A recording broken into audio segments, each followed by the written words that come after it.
Now this wasn't here yesterday.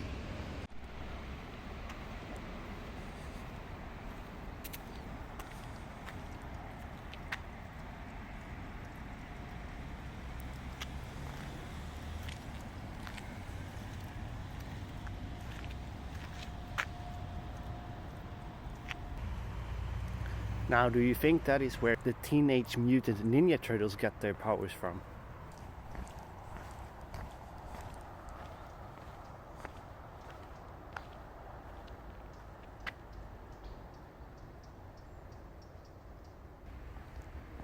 Good morning, joggers, to another Jimmy thing, walking about, doing stuff, and talking about stuff. Now, when you see some green goo like that, you could think that it's going to be radioactive or something. But if you look out into the waters in your neighborhood, and then you see something green, it usually means that it's a lot of algae just growing there. Now, algae in itself is not so bad, as it provides a lot of nutrients. It takes up the nutrients in the water, and of course it grows. It's like a plant, right? And animals feed on that. Issue is when you have too much nutrients in the water and that stuff gets growing out of control exponentially, then that is what it's called, like an algae bloom. At least I think it's called in English. And that's not a good thing. And basically, when you then want to take a swim in a lake or in the ocean, then it looks like a toxic waste dump. And you're definitely not gonna want to prolong your stay in the water. But these last couple of years, we used to have an issue with algae blooming, and that it wasn't recommended that you actually take a swim in that kind of water. But we had some crazy summers, really high temperatures, and for whatever reason, everybody was thinking that cannot be good, because algae, they thrive in the heat, and given a combination of all the nutrients, and that could just spell a disaster. But for example, last year when it was really warm, there was no issues with this, and the water quality was deemed as one of the better they've seen in a long time. So there could have been a correlation with that. It was really, really warm, and that actually had a negative effect on the algae blooming.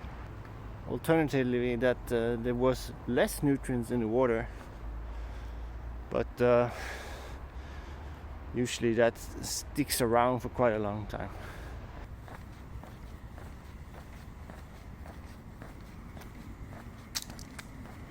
Algae blooming, like you said, you get a lot of it, and then what happens is that it starts it also has an end cycle of its life, and because of the abundance of it everywhere, there's not enough animals to actually eat it and convert it into nutrients again.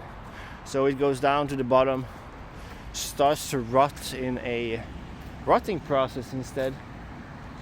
And when things rot, that usually means something has to be taken into the mix, and that is, in most cases, oxygen. So it ends up stealing all the oxygen from the water, and then it basically, and anything that requires oxygen for survival will also perish. And when they perish, there's nothing basically left.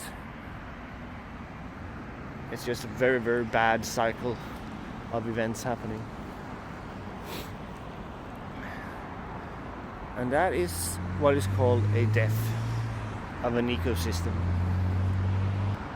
And the ecosystem basically needs a hard reset in order to get back on its legs again. And that's where we actually can help a little bit. During the time and the season where we have an issue with the bloom, then we should make efforts to take it out of the water. I mean, it's still nutrients, most likely nutrients that has actually been produced by us humans, right? Like fertilizers out on the fields. So we can actually do a difference here. First of all, by trying to reduce the amounts of stuff we put in our oceans and our lakes. That's an easy, maybe not so easy way, but that's at least killing the root cause of it.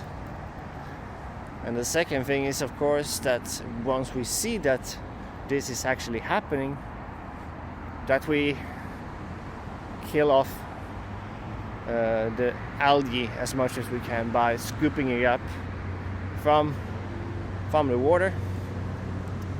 And of course there's nutrients in that, so you would probably benefit to close the cycle by bringing that material back to where it actually can make a difference, like on the fields, for example. So you could process it, break it down, and then spread it out or mix it in with some other substrate and get it out on the fields where other plants can then take care of the nutrients, or the trees for that matter. But if we're talking about a complete reset, that basically means you have to remove everything from that system, because as long as it exists, it's going to be breaking down.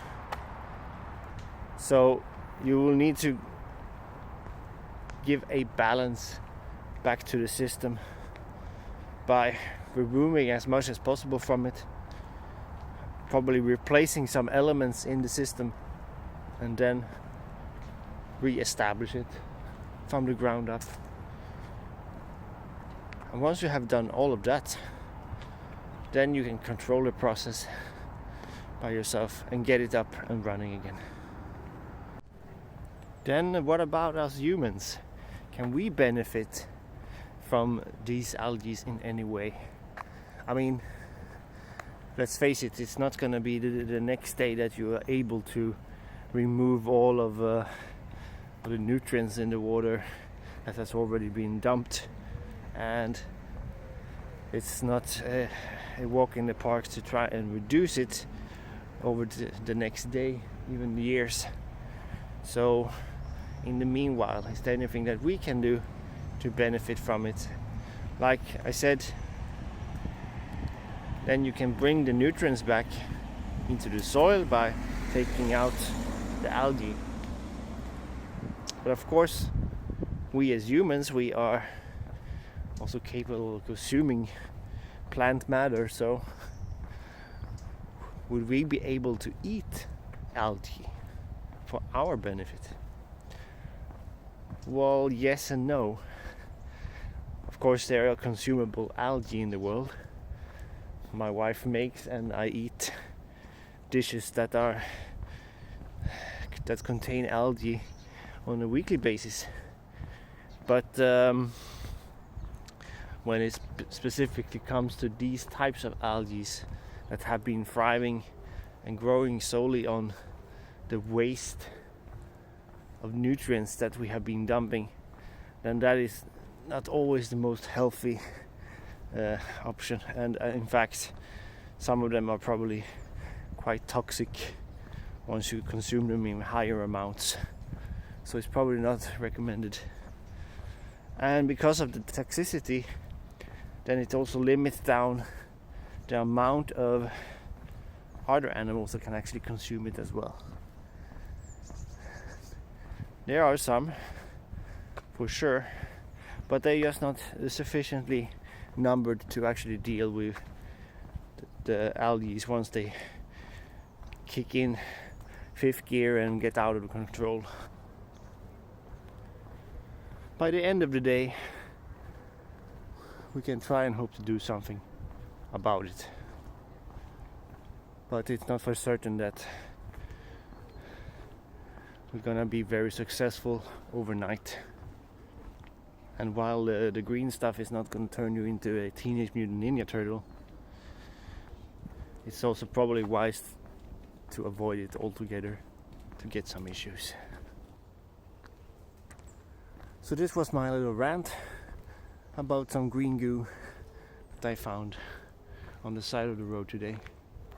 And I'm not a very scientific person, as you can imagine, but I do hope for the best stuff to happen for the planet.